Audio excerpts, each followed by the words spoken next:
बिस्मिल्लाहिर्रहमानिर्रहीम। नाज़रीन अस्सलामु अलैकुम। मैं हूं आपका मेज़बान साबिर शाकिर। 10 सितंबर और बुध का दिन ताज़ा तरीन खबरें, इत्तलात और तबसरे पाकिस्तान के हालात वाक़यात और सियासी सूरत हाल का लेते हैं जायज़ा। दुनिया बदल रही है और आवाम में लावा पक रहा है। हालात बहुत ज़्यादा ख़राब हैं, लेकिन पाकिस्तान के नाजायज़ हुक्मरान उनको कुछ भी नज़र नहीं आ रहा।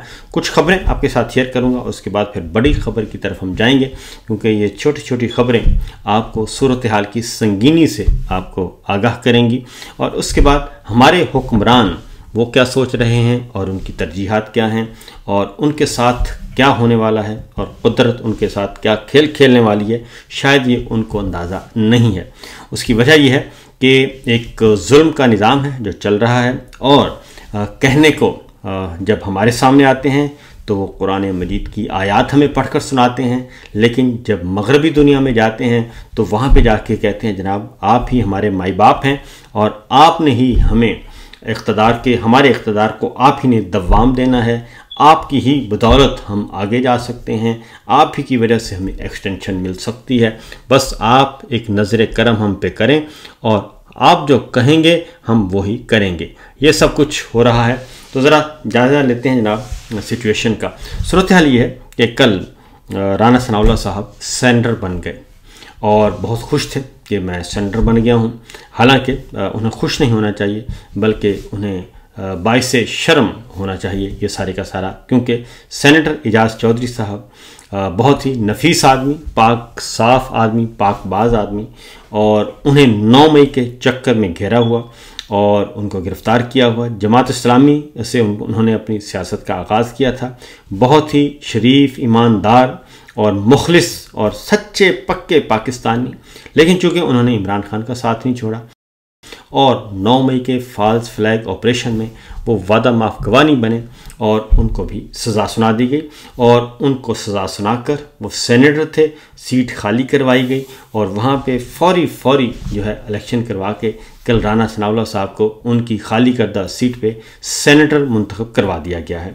तो इस तरीके से राना साहब भी अब फॉर्म 47 वाले, जाली फॉर्म 47 के सेनेटर मुंतखब हो गए हैं। उसकी वजह यह है कि जिन MPS से उन्होंने वोट लिया है और जिस असम्बली की सरबराह मरीम साहिबा हैं और मलिक अहमद खान साहब हैं, वो सारी की सारी असम्बली जो है वो जाली फॉर्म 47 की पैदावार है और वो वोट लेकर राना साहब जो हैं वो कल सेनेटर मुंतखब हुए हैं और बड़ी लंबी लंबी तकरीरें कर रहे थे। तो बहरहाल, हालांकि वो फेडरल मिनिस्टर और एडवाइज़र मुशीर पहले भी थे और अच्छे खासे मरात ले रहे थे। अगर वो ना भी करते तो मेरा ख्याल है उनकी सेहत पे कोई असर नहीं पड़ना था, लेकिन जाहिर है जी, नदामत जब आती है तो फिर भरपूर तरीके से आती है। तो सेनेटर एजाज चौधरी साहब की सीट खाली करदा ज़बरदस्ती उस पर राना साहब मुंतखब हो गए हैं। उसके बाद एक 9 मई के मुकदमे में कल और सज़ा सुनाई गई है।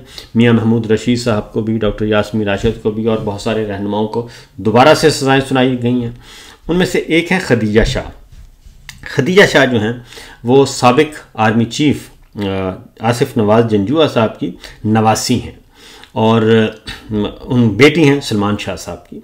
और सलमान शाह साहब भी बहुत ही, उनके वालिद भी बहुत ही मुखलिस इंसान हैं जी। और खुद आसिफ नवाज़ जंजुआ साहब जो हैं वो भी बहुत दबंग आदमी थे। अब खदीजा शाह से मसला क्या है? खदीजा शाह को पहले तो जेल में डाला गया और वो नहीं मानी और उन्होंने ना सियासत छोड़ी और ना ही उन्होंने इमरान खान और ये जो बयानियाँ है उससे किनारा कशी हुई। फिर मसला क्या है? मसला उनके साथ एक है ख़ास, उनसे भी इंतकाम लिया जा रहा है, बहुत पुराना। और वो इसलिए कि आसिफ नवाज़ जंजुआ साहब को जब वो आर्मी चीफ थे तो उनके साथ उनको राम करने की कोशिश की, उनको ख़रीदने की कोशिश की गई और उनको मियाँ शरीफ साहब ने उनको BMW गाड़ी ऑफ़र की थी 0 मीटर, क्योंकि उस ज़माने में BMW बहुत महंगी गाड़ी होती थी। आजकल तो आम है, लेकिन उस वक्त BMW का मतलब होता था मर्सिडीज़ और BMW। तो लिहाजा BMW की चाबी उनको ऑफ़र की गई, गाड़ी लेके गए और चाबी उनके खिदमत में पेश की। और जवाब क्या था? जवाबन क्या चाहिए था कि नवाज शरीफ साहब प्राइम मिनिस्टर हैं, बस ये इस पे आपने नज़र करम करनी है और इसको तंग नहीं करना। ये हमारा बेटा है और हमारा बच्चा जो है वो फ़ौज के हवाले किया हुआ, हमने जनरल जिलानी के हवाले किया था, जनरल ज़िया साहब के साथ रहा है ज़रा थोड़ा सा अक्खड़ आदमी है, तो लेकिन आपने ये तोहफा लें। और तो आसनवाज इंजुआ साहब ने वो गाड़ी वापस कर दी थी और चाबी वापस कर दी और बेइज्जती भी की थी अच्छी खासी। और उन्होंने ये कहा था कि आर्मी चीफ को ख़रीदा नहीं जा सकता उस ज़माने भले वक्तों में, और वाक़तन उन्हें ख़रीदा नहीं जा सका। और फिर उसके बाद वो पुरअसरार तौर पर उनकी वफ़ात हो गई और वो आर्मी चीफ थे जब उनकी वफ़ात हुई। तो खदीजा शाह साहब जो हैं वो उनकी नवासी हैं। और फिर अब मामला ये है कि उस वक्त का इंतकाम जो है वो मेरा ख़्याल है खदीजा शाह साहबा से लिया जा रहा है।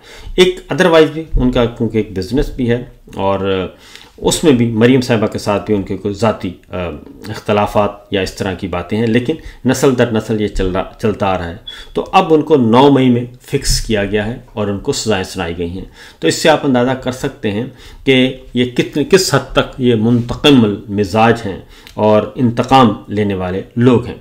उसके बाद है जी ये सारा कुछ चल रहा है और यही कुछ इमरान खान साहब के साथ हो रहा है। जनरल साहब भी इमरान खान साहब के साथ और बुशरा बीबी के साथ जो कर रहे हैं उसमें भी वही चीज़ है जो कि हमें नज़र आ रही है।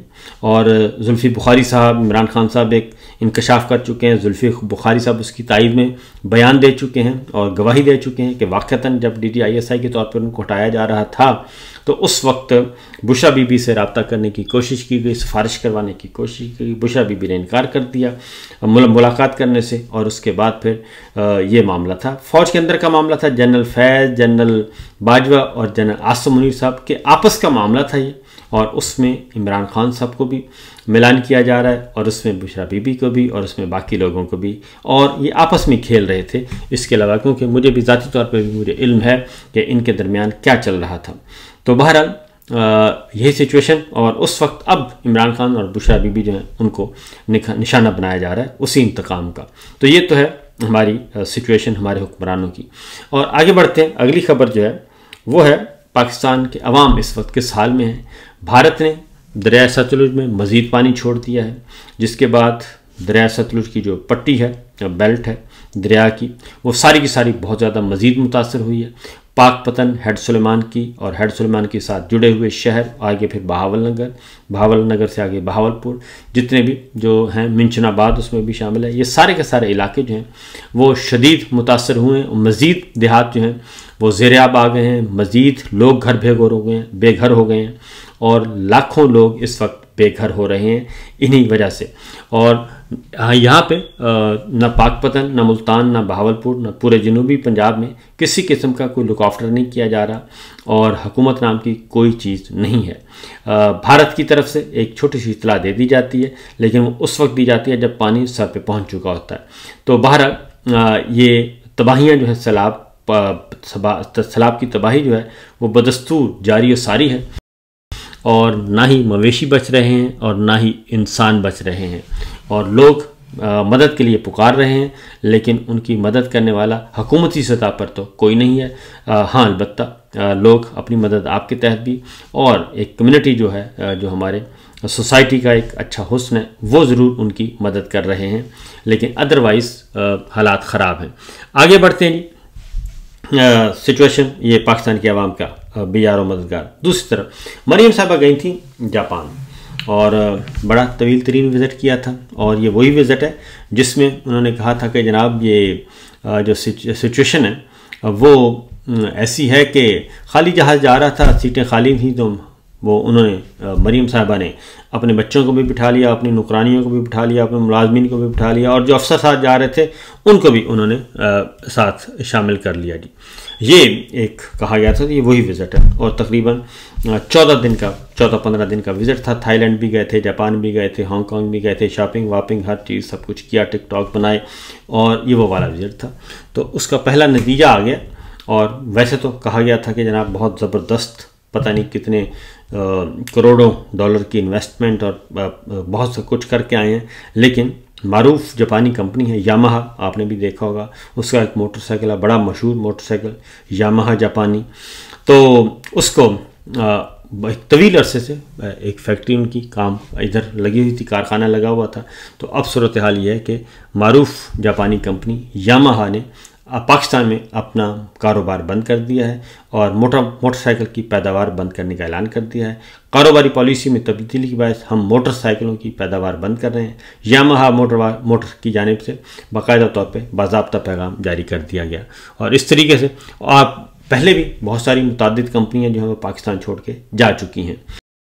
तो ये सिचुएशन, ये सूरत हाल है और जो काम करना चाहिए वो हम कर नहीं रहे, हमारे हुक्मरान नहीं कर रहे, लेकिन जो नहीं करना चाहिए वो ज़रूर कर रहे हैं। उनका सारा फोकस इंतकाम और सिर्फ इंतकाम पे है, जबकि सूरत हाल हमारी जो मईशत है वो बद से बदतर होती जा रही है। एक और ख़बर है जो मैं आपके सामने शेयर करना चाह रहा हूँ कि कहा जाता है कि मईशत बहुत अच्छी हो रही है, तो सिर्फ एक माह में शहबाज शरीफ हुकूमत ने 1830 अरब रुपए का कर्ज उठा लिया, सिर्फ एक महीने 1830 अरब रुपये, 1830 अरब रुपए का। और मजमूई तौर पर पाकिस्तान का कर्जा जो है वो 78,000 अरब रुपए के करीब आ चुका है और 3.25 साल में शहबाज शरीफ ने अब तक 34,500 अरब कर्जा लिया है, जबकि वो हुकूमत में आए थे तो 43,500 अरब रुपए कर्जा था। यानी कि तकरीबन 75 सालों में जो कर्जा था वो था 43,000 और उनके आने के बाद सिर्फ 3 सालों में डबल हो गया है और 34,500 कर्ज और ले लिया, 34,500 अरब कर्ज और ले लिया है।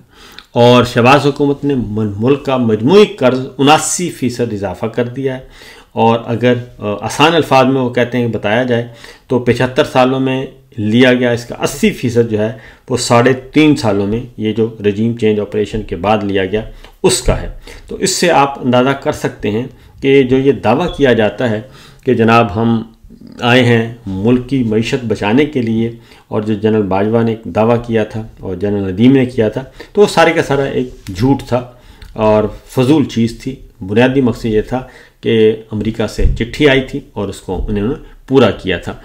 और ऑडिटर जनरल ऑफ पाकिस्तान ने भी मुताद्दिद रिपोर्ट्स दी हैं और उसमें भी अरबों नहीं खरबों के उसमें करप्शन उन्होंने पॉइंट आउट किया है। तो बजाय इसके कि उस पर उनका तदारुक किया जाता, 375 खरब रुपए से ज़ायद माली बेकायदियाँ, करप्शन और ये सारी चीज़ें सामने आई हैं। तो ऑडिटर जनरल ऑफ पाकिस्तान को कहा गया कि आप ये कह दें कि ये इसमें गलतियाँ हुई हैं और हम इसको रिव्यू करते हैं, लेकिन ऑडिटर जनरल ऑफ पाकिस्तान ने इस प्रेशर को कबूल नहीं किया और उन्होंने वाज़े तौर पर कहा कि जनाब जो हमारी रिपोर्ट है वो बिल्कुल दुरुस्त है और जितनी बेज़ाब्तियाँ, करप्शन और माली बदनवानियों का जिक्र किया गया है वो बिल्कुल दुरुस्त है और उसमें हमारे अदाद शुमार में किसी किस्म का कोई फ़र्क नहीं है। तो ये सिचुएशन है, ये सूरत हाल है। और DAGP ने वजाहत की कि आला तरीन ऑडिट इदारा ये आइनी इख्तियार के तहत काम करता है और आइन के तहत हमने अपना सारा काम मुकम्मल किया है और इसमें किसी किस्म की कोई भी गलती नहीं है, बल्कि गलती है तो सरकारी महकमों में है और कौमी मामलात में है, ख़जाने के मामलात में है, उनको दुरुस्त किया जाए। फिल वक्त इतना ही, इजाज़त दीजिए। अल्लाह हाफिज़।